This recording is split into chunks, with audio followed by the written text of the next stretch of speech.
In that moment, when I tell you, like, tears started forming in my, like, as in I was about to start crying.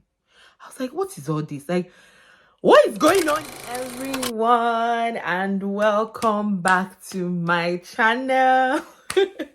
If you're seeing my face for the very first time, hi, my name is Adora and you are watching Life with Ada Beke. I don't know when this video is coming out, but I know that it's been a while since I filmed, especially a sit-down film. So I decided to break it in for you guys with a story time. I want to shout out to my OGs, all of you who regularly watch this channel. Thank you so much for always coming back. Don't forget to like, share, comment, and share this video.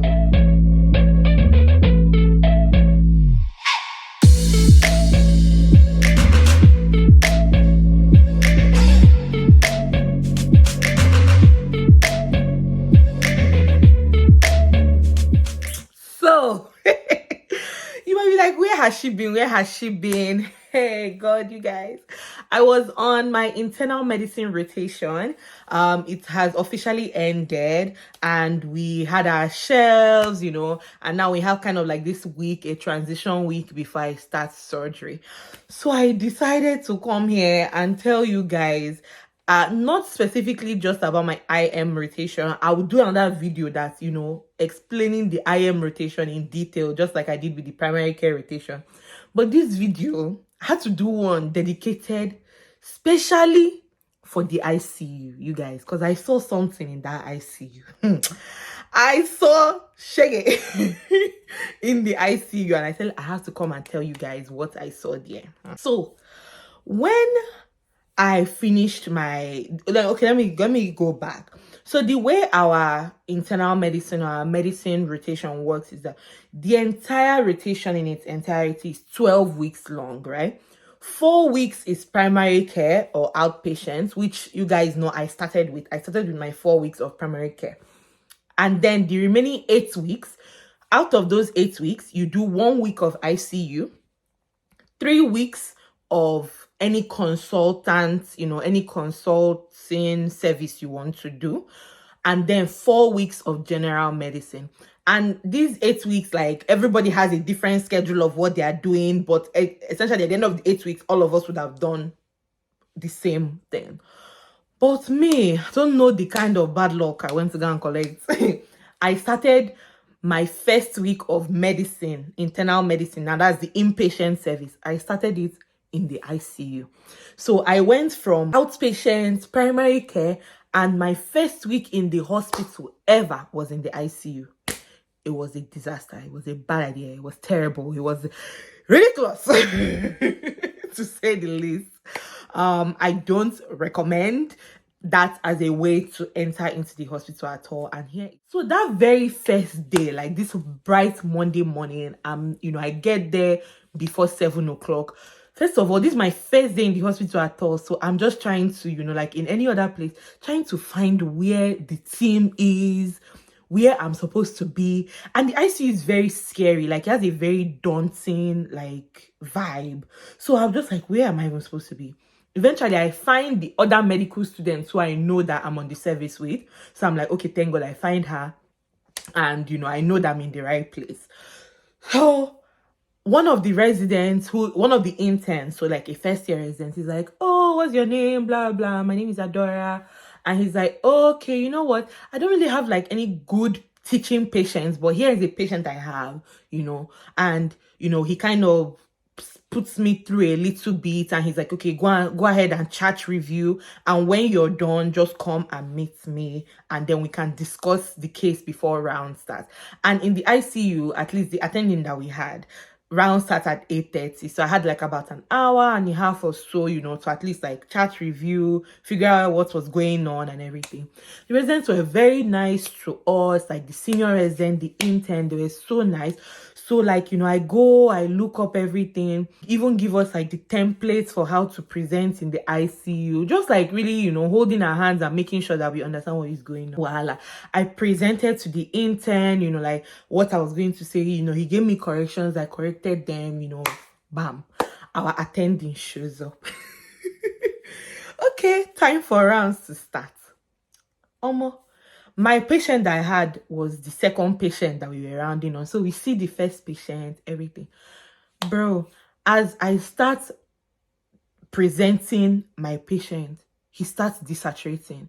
So desaturating means that, like, as in he's not getting enough oxygen right in our very before. So everybody's like trying to help him and everything. I'm like, should I continue presenting? And this is after I have said his vitals were stable. Yes, he is desaturating right in front of us. And I'm like, hey, God, like, what kind of mess am I in? But it's okay. I'm trying to, like, hold my confidence and everything. I'm like, I'm still going to present. So I'm presenting, right? And I'm not even able to get, like, words out and everything. Like, the attending just stops me and says, I was like, oh, he has chest x-ray showed left lower lobe atelectasis. Attending just stops me. What is atelectasis? I'm like, collapsing of the alveoli. He was like, yes, that's what it is. I was like, hey, thank God. Because God knows I don't remember any pulmonology. I don't remember anything. So I was like, okay, thank God. I was like, okay, continue. He was like, okay, which x-ray showed that? I'm like, the most recent one. He pulls it up and then he's like, show me where the left lower atelectasis that you're talking about is. And I'm like, oh, right there. He's like, how do you know there's atelectasis there? I'm like, I can see the haze. And he's like, how? How do you know? Do you know how to interpret an x-ray? And I'm like, yeah, I can see the haziness right there. He's like, how? How can you see the haziness when the x-ray is cut off? Hey, you guys. I was like, hey, like at this point, like, I'm sweating, like my heart is beating, like this patient is desaturating in front of us. The people that did not go to help are here. Listen, I'm just like, what is going on? This is my first day. I don't even understand what is happening. Like, and he's like grilling me, grilling me hard. Like, I was just like, okay, you know what, just calm down. I was like, oh yes, like it's cut off, but he was like, well, you can't really tell it's cut off. I'm like, okay, no problem. I was like, oh, okay, thank you very much. No problem. It's like, okay, no problem. And then, you know, he continues with the rest of everything and then he finishes off. And that was just kind of how it started. It wasn't just me. He would grill everyone, but obviously I can only speak to my experience. Like, but it was just very nerve-wracking. And that kind of set the tone for the nerve-wrackingness of how the ICU was. So it was just like every day during rounds, like you couldn't even get a word out and they're going to grill you.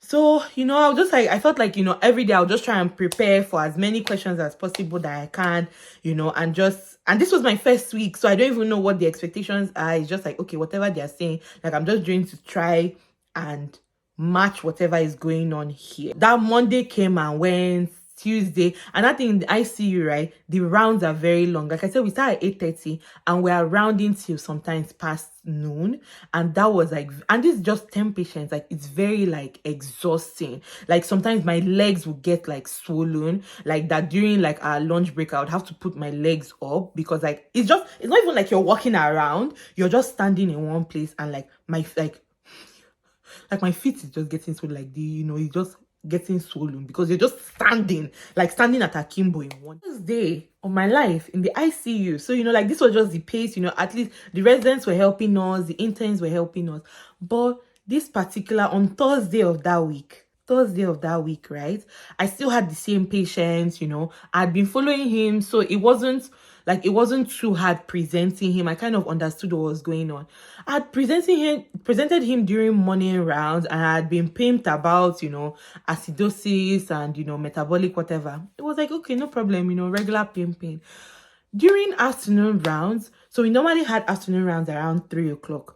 During afternoon rounds, we had come in and I had talked to the intern, right? The intern that had this patient. So, like normally you just ask, oh, what is going on? Anything new since morning rounds or anything, so that I can present it during afternoon round.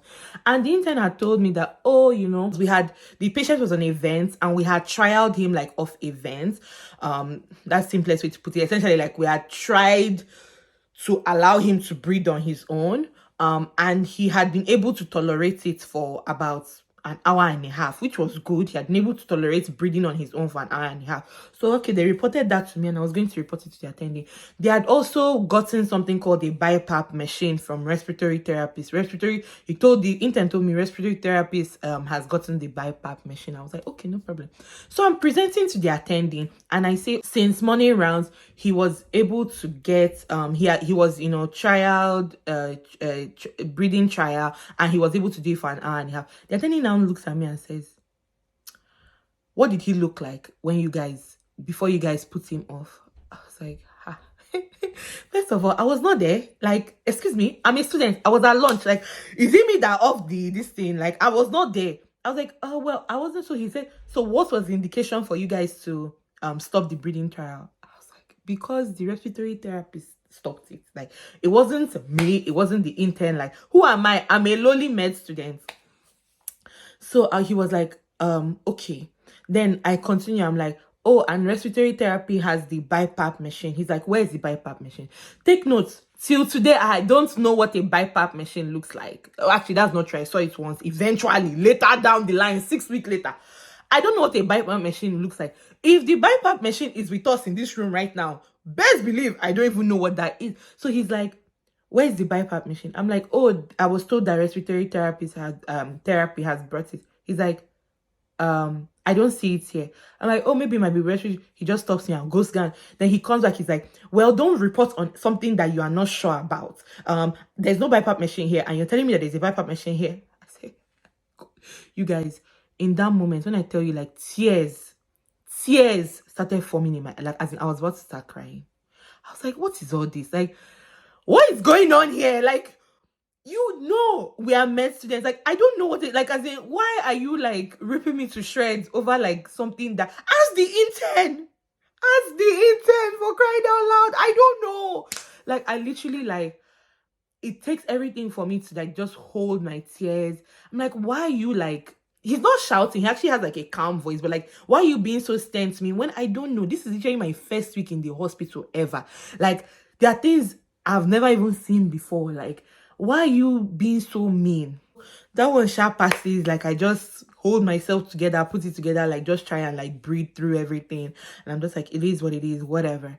And that was the ICU for me. Like, that being there, it made me really, I did not like the ICU. My experience in the ICU was not good at all.